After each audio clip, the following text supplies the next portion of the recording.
Hi guys, இந்த வீடியோவில் நாம் ஹனியை பற்றி பார்க்கலாம். ஹனினா தேன், மோஸ்ட் ப்ராபப்ளி எல்லாருக்குமே தெரிஞ்சது தான்.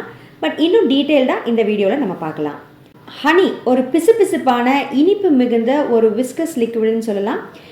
ஹனி பீஸ் விச் மீன்ஸ் தேனீக்கள், அது வந்து நிறைய வகைகள் இருக்குது. நான் ஒரு சில வகைகள் சொல்கிறேன். Apis mellifera, Apis dorsata, Apis florea, Apis indica and இன்னும் நிறைய வகைகள் இருக்குது. ஏன்னா வித்தியாசமாக பேருங்க இருக்குது. நமக்கு தெரிஞ்சது தேனீக்கள் தானே, என்ன வித்தியாசமாக பேர் சொல்கிறீங்க? ஏன்னா நம்ம எப்படி மனித இனத்தில் வெவ்வேறு வகையாக வேறுபடுறோமோ அதே போல் தேனீக்கள்லேயும் வந்து வெவ்வேறு வகைகள் வந்து உண்டு.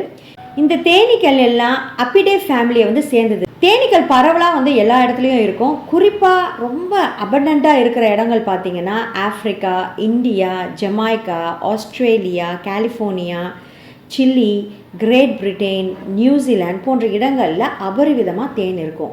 தேனில் 14லேருந்து 24% மாய்ஸ்சர், அதாவது ஈரப்பதம் இருக்குது.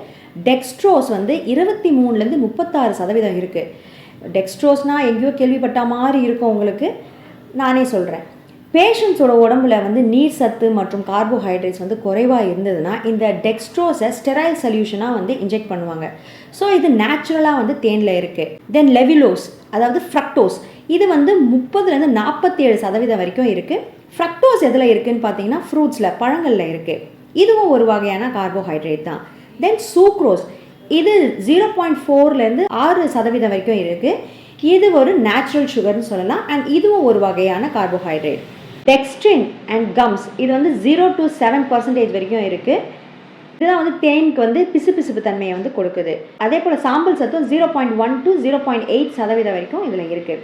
இதையெல்லாம் தாண்டி இதில் எசென்ஷியல் ஆயில் இருக்குது. பீஸ் வேக்ஸ், அதாவது தேன் மெழுகுன்னு சொல்லுவாங்க. அதே போல் மகரந்த தூள்கள், formic acid, acetic acid, succinic acid போன்ற அமிலங்களும் இருக்குது. விட்டமின்ஸ் இருக்குது. வண்ணமயமான நிறமிகள், ஒவ்வொரு தேன் பார்த்திங்கன்னா ஒவ்வொரு கலரில் இருக்கும். எல்லாமே ப்ரௌன் கலரில் தான் இருக்கும். பட் ஒவ்வொரு தேன் வந்து லைட் ப்ரௌன் கலரில் இருக்கும். இன்னொன்று பார்த்திங்கன்னா எல்லோ கலரில் இருக்கும். இன்னொன்று பார்த்திங்கன்னா ரொம்ப டார்க் ப்ரௌனில் இருக்கும். ஒவ்வொரு வண்ணமயமான நிறத்தில் வந்து இருக்கும். அதே போல் இதில் என்சைம்களின் கலவைகளும் இருக்குது. உதாரணத்துக்கு டயாஸ்டேஸ், இன்வெர்டேஸ் அண்ட் இன்யூலேஸ் போன்ற என்சைம்கள், அதாவது நொதிகள் வந்து இதில் அதிகமாக இருக்குது. இன்னும் சுவாரஸ்யமாக சொல்லணும்னா தேனில் உள்ள இனிப்பு சுவை ஒரு நாட்டிலேருந்து மற்றொரு நாட்டுக்கு பரவலாக மாறுபடும். எப்படின்னா ஒவ்வொரு பூவுடைய தன்மையை பொறுத்து தான், ஒவ்வொரு தேனியுடைய என்சைமேட்டிக் ஆக்டிவிட்டியை பொறுத்து தான், அதாவது நொதித்தல் தன்மையை பொறுத்து தான் இனிப்பு சுவை வந்து வேறுபடும். இதோட யூஸஸை பற்றி பார்க்கலாம். இதை வந்து நம்ம அன்றாடம் நம்ம யூஸ் பண்ணிகிட்டே வந்தோம்னா நம்மளுடைய பாடியில் என்னென்ன மாறுதல்கள் ஏற்படும் அப்படின்றத பற்றி பார்க்கலாம். தேன் வந்து ஒரு மலமிளக்கி. உங்களுக்கு கான்ஸ்டிபேஷன் யாருக்குன்னா இருந்ததுன்னா நீங்கள் தேனை வந்து உங்களுடைய டயட்டில் வந்து எடுத்துக்கலாம். அது வந்து ஒரு சிறந்த மலமிளக்கின்னு சொல்லலாம். மயக்க மருந்து, தேனை வந்து நம்ம அதிகமாக எடுத்தோன்னா நம்மளுக்கு வந்து ஒரு கேர்னஸ் கொடுக்கும், ஒரு டிசினஸ் கொடுக்கும். அதாவது ஒரு செடேட்டிவ் மாதிரி அதை யூஸ் பண்ணுவாங்க. அதுக்கப்புறம் கிருமி நாசினியாக அதை யூஸ் பண்ணலாம். இது வந்து லைட்டாக காரத்தன்மை கொண்டது, பட் நம்ம சாப்பிடும் போது அதை உணர முடியாது. பட் அதில் அல்கலைன் அப்படின்ற ஒரு காரத்தன்மை இருக்குது. ஸோ இது சளி, இருமல், காய்ச்சல், ஆஸ்துமா, கண் பிரச்சனைகள், அதே போல் தொண்டையில் ஏற்படுற புண், நாக்கு மற்றும் சிறுகுடல் புண்கள், கல்லீரல் கோளாறுகள், வயிற்றுப்போக்கு, சிறுநீரகம் மற்றும் சிறுநீர் கோளாறுகள், நுரையீரலில் ஏற்படுற காசு நோய், மராஸ்மஸ், ரிக்கட்ஸ், ஸ்கர்வி, அதுக்கப்புறம் அறுவை சிகிச்சைக்கு பிறகு திறந்த காயங்களுக்கு ஒரு மேல்பூச்சி மருந்தாக இதை யூஸ் பண்ணலாம். இது ஒரு சிறந்த ஆன்டிசெப்டிக் என்றதுனால காயங்கள் வந்து இன்ஃபெக்ஷன் ஏற்படாமல் பாதுகாத்து கொள்ளலாம் அண்ட் காயமும் சீக்கிரமாக குணமாயிடும். தேன் வந்து மற்ற ஆன்டிபயோட்டிக்ஸை விட ரொம்ப வேகமாக வந்து குணப்படுத்தும். ஏன்னா இது ஈஸியாக பிளட்டில் வந்து அப்சர்வ் ஆகிடும். ஸ்கின்ல தேன் அப்ளை பண்ணிங்கன்னா அது ஸ்கின்னை ஈரப்பதத்தோடு வச்சுருக்க உதவும். ஸோ இதை lotions, creams, cosmetics, soaps, palms போன்றவற்றில் ஆட் பண்ணுறாங்க. பிரெயினில் ஏற்படுற ஆர்டீரியோசெலரோசிஸ், அதாவது இரத்த குழாயில் ஏற்படுற அழற்சி, இதுக்கு வந்து வெங்காய சாரோட தேன் கலந்து சாப்பிட்டே வந்துட்டோன்னா இது குணமாயிடும்.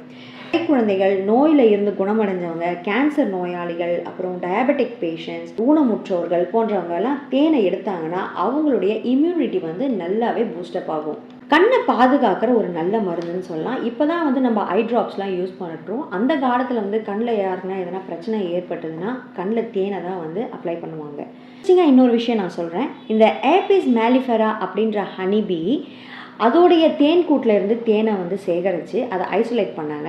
அதில் என்ன இருக்குதுன்னு கண்டுபிடிச்சாங்கன்னா சக்தி வாய்ந்த 2 ஆன்டிபாக்டீரியல் அமினோ ஆசிட்ஸ், அதாவது ப்ரோட்டீன்ஸ் வந்து அதில் இருக்குது. என்ன ப்ரோட்டீன்ஸ் பார்த்தீங்கன்னா அபிடைசின்ஸ் அண்ட் அபாசின் போன்ற 2 அமினோ ஆசிட்ஸ் வந்து அதில் இருக்குதுன்னு கண்டுபிடிச்சாங்க. அண்ட் புதுசாக இன்னொரு சக்தி வாய்ந்த ஆன்டிபாக்டீரியல் ப்ரோட்டீனை வந்து கண்டுபிடிச்சாங்க. அதுக்கு பேர் வந்து ராயலிசின். இது வந்து தேனியுடைய ராயல் ஜெல்லியில் கண்டுபிடிச்சாங்க. ராயல் ஜெல்லினா தேனியுடைய மில்க், அதாவது ஒயிட் கலரில் இருக்கும். அது வந்து நீங்கள் அந்த தேன் கூட்டில் வந்து நீங்கள் வந்து பார்க்கலாம். இதை அந்த தேன் கூட்டில் இருக்கிற புழுக்களுக்கு வந்து ஃபீட் பண்ணுறதுக்காக ஒர்க்கர் பீ வந்து இதை வந்து அதோடைய மண்டையிலேருந்து செக்ரேட் பண்ணும்.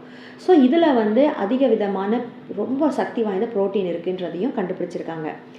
இதோடைய சைடு எஃபெக்ட்ஸ் என்னன்னு பார்த்தீங்கன்னா, ஒரு சிலர் பிறந்த குழந்தைக்கு வந்து தேன் கொடுப்பாங்க.